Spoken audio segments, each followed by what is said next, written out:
అసెంబ్లీలో పార్టీ ఫిరాయింపులపై తీవ్రస్థాయిలో రచ్చ జరిగింది. మంత్రి సీతక్క, బీఆర్ఎస్ ఎమ్మెల్యే సబిత మధ్య వాగ్వాదం జరిగింది. ఆ తర్వాత చర్చ కాస్త సీఎం రేవంత్ వర్సెస్ సబితగా మారింది. అసెంబ్లీలో పార్టీ ఫిరాయింపులపై తీవ్రస్థాయిలో రచ్చ జరిగింది. మంత్రి సీతక్క, బీఆర్ఎస్ ఎమ్మెల్యే సబిత మధ్య వాగ్వాదం జరిగింది. ఆ తర్వాత చర్చ కాస్త సీఎం రేవంత్ వర్సెస్ సబితగా మారింది.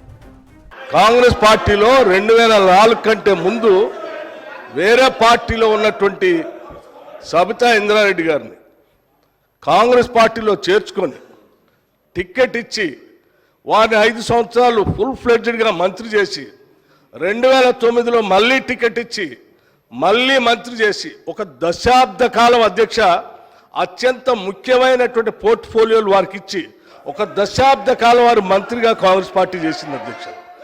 2009 నుంచి 2014 వరకు మంత్రిగా ఉన్నటువంటి సబితా ఇంద్రారెడ్డి గారికి 2014లో కూడా కాంగ్రెస్ పార్టీ టికెట్ ఇచ్చింది అధ్యక్ష.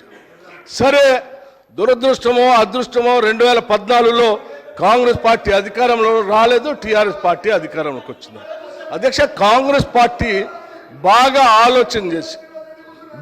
ఆలోచన చేసి ఈ రాష్ట్రంలో తెలంగాణలో కాంగ్రెస్ పార్టీ లెజిస్లేచర్ పార్టీ నాయకుడిగా, ఒక సిఎల్పి లీడర్గా, ఒక ఎల్ఓపిగా, ఈ సభకి ప్రతిపక్ష నాయకుడిగా కాంగ్రెస్ పార్టీ పెద్ద హృదయంతో నన్ను ఆ రోజు ఎల్ఓపిగా నిర్ణయించింది అధ్యక్ష. ఒక బలహీన వర్గాల, దళిత వర్గాలకు సంబంధించిన నన్ను ఒక సిఎల్పి లీడర్గా చేసి, ఈ రాష్ట్ర చరిత్రలో ఇంతవరకు సిఎల్పి లీడర్గా ఏ దళితుడిని చేయలేదు అధ్యక్ష. మొట్టమొదటిసారి నన్ను చేసి అక్కడ కూర్చోబెడితే ఒక దశాబ్ద కాలం మంత్రిగా పనిచేసి కాంగ్రెస్ పార్టీలో అన్ని పదవులు అనుభవించినటువంటి సబితా ఇంద్రారెడ్డి గారు నా వెనకుండి నన్ను ఎల్ఓపిగా నిలబెట్టాల్సింది పోయి కేవలం అధికారం కోసం నేను వారి ఇంటికి వెళ్ళి కూడా అడిగాను అధ్యక్ష. నాతో పాటు అనేక మంది నాయకులను తీసుకొని పోయి, అమ్మ ఎల్లబాకండి, మీరు పోతే ఎల్ఓపి స్టేటస్ పోతుంది, కాంగ్రెస్ పార్టీ పరువు పోతుంది, 10 సంవత్సరాలు మీరు మంత్రిగా అనుభవించారు, మీరు ఇప్పుడు కూడా ఎమ్మెల్యేగా ఉన్నారు, కాంగ్రెస్ పార్టీ మీకు ఏం తక్కువ చేయలేదు, మీకు ఇంకా కావాలంటే ఇంకా చాలా చేస్తుంది, చివరికి మీ అబ్బాయికి పార్లమెంట్ సీటు కూడా కాంగ్రెస్ పార్టీ ఇచ్చింది, చేయబాకండి అని పదే బతిలాడితే వారు చేసింది ఏంది అధ్యక్ష? ఒక్కసారైనా ఆలోచన చేశారా? మీరు ఏం ఆలోచన చేశారు అధ్యక్ష? నీ అధికారం కోసం, మీ స్వార్థం కోసం కాంగ్రెస్ పార్టీ నిర్ణయం కాదని ఈ రాష్ట్ర చరిత్రలో ఎవరిని చేయలేకుండా నన్ను సిఎల్పి లీడర్గా చేస్తే అది లేకుండా చేయటం కోసం వదిలిపెట్టిపోయి టీఆర్ఎస్ పార్టీలో చేరినటువంటి వారు ఇవాళ బాధపడుతూ మాట్లాడుతున్న, ఆవేదన చెందుతున్నా అంటే ఆవేదన చెందాల్సింది ఎవరు అధ్యక్ష? నేనా, కాంగ్రెస్ పార్టీ, లేకపోతే ఈ రాష్ట్రంలో ఉన్నటువంటి ప్రజాస్వామ్యవాదుల? ఎవరు అధ్యక్ష బాధపడాల్సింది? వారా? ఇంకా ఏం ముఖం పెట్టుకొని ఈ సభానాయకుడిని రేవంత్ రెడ్డి గారిని, ముఖ్యమంత్రి గారిని పట్టుకొని ఇంకా మాట్లాడుతున్నారు? దేనికి మాట్లాడుతున్నారు అధ్యక్ష? ఏం చేశారని, ఏం గొప్పలు సాధించారని, ఏం చేశారని? పార్టీలు మారి పరువు తీసి మొత్తం ప్రజాస్వామ్యాన్ని కూలి చేసింది కాకుండా ఇంకా మాట్లాడుతూ ఉన్నారు, ఆవేదన చెందుతున్నారు, బాధపడుతున్నారు. అంటే బాధపడాల్సింది ఎవరు అధ్యక్ష? ఇది కాదు, బాధపడాల్సింది మీరు. ఏం మాట్లాడుతూ ఉన్నారు? ఇంకా ఏం కూర్చోండి, దయచేసి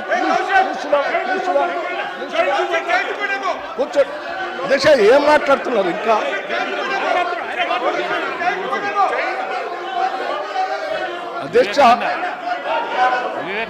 అధ్యక్ష ప్రోగ్రెసివ్ వాదులు సామాజిక పరివర్తన కోసమే పుట్టాం, సామాజిక పరివర్తన కోసమే పెరుగుతున్నాం చెప్పినటువంటి నాయకులు ఇంకా ప్రజల మధ్యలోకి వెళ్ళి ఇంకా మాట్లాడుతూ నేను ఇంకా బాధపడుతున్నా ఉంటారు. ఎట్లా బాధపడుతున్నారు మీరు?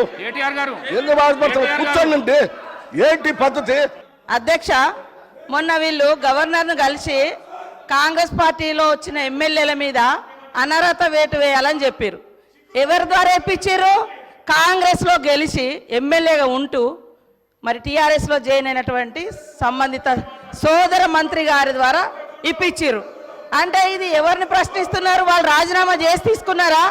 అదేవిధంగా మా సీఎం గారికి ఒకరిద్దరు మహిళలు తెల్లారితే మీతోటి వస్తా తమ్ముడు అని చెప్పి ఏం చేసిరో వారు అనుభవించిర్రు ఆ బాధ.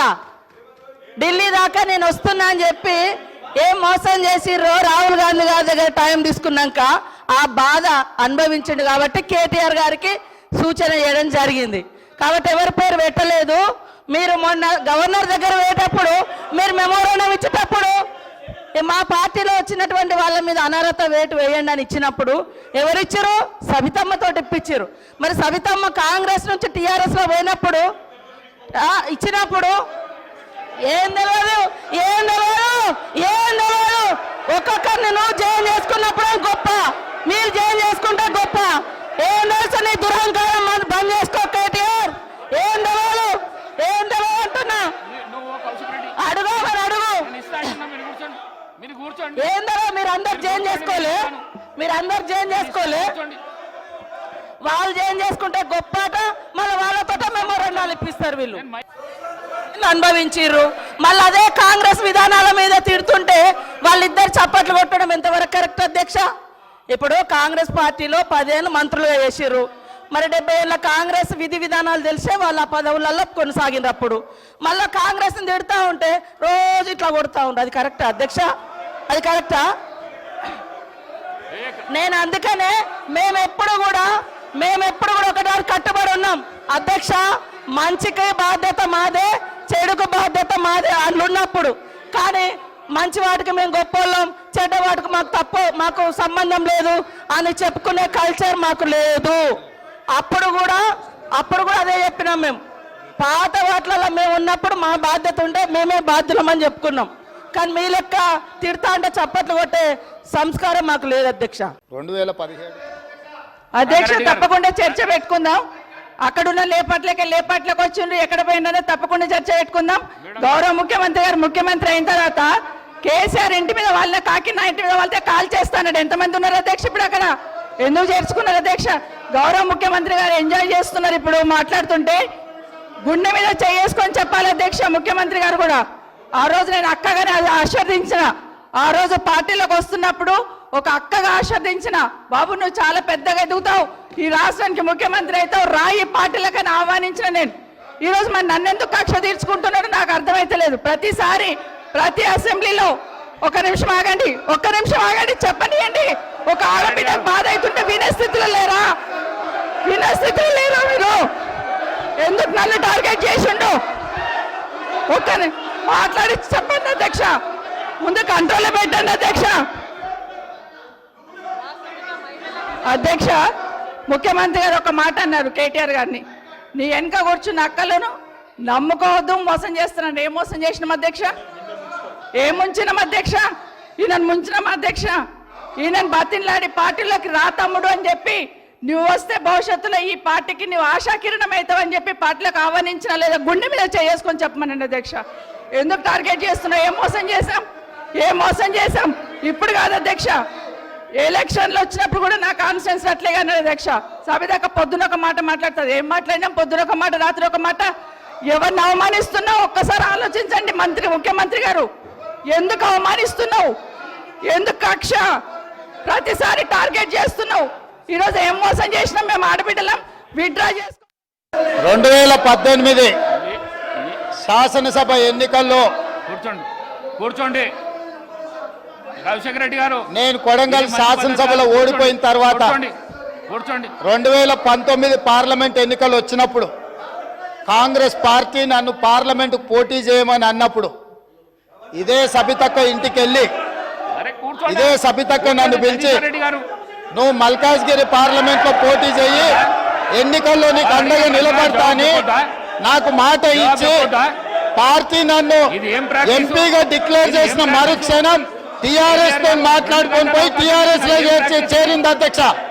తమ్ముడుగా నన్ను పిలిచి మల్కాజ్గిరి పార్లమెంట్ లో ఎన్నికల్లో పోటీ చేయమని నన్ను ప్రోత్సహించి పార్టీ నన్ను ఎన్నికల్లో అభ్యర్థిగా నిర్ణయించిన తర్వాత కేసీఆర్ మాటలకు అధికారం కోసం కాంగ్రెస్ ను వదిలి టిఆర్ఎస్ పార్టీలో చేరి మంత్రి పదవి పొంది తమ్ముని మోసం చేసింది కాబట్టి ఈ రోజు నమ్మొద్దు అని కేటీఆర్ కి చెప్పిన అధ్యక్ష.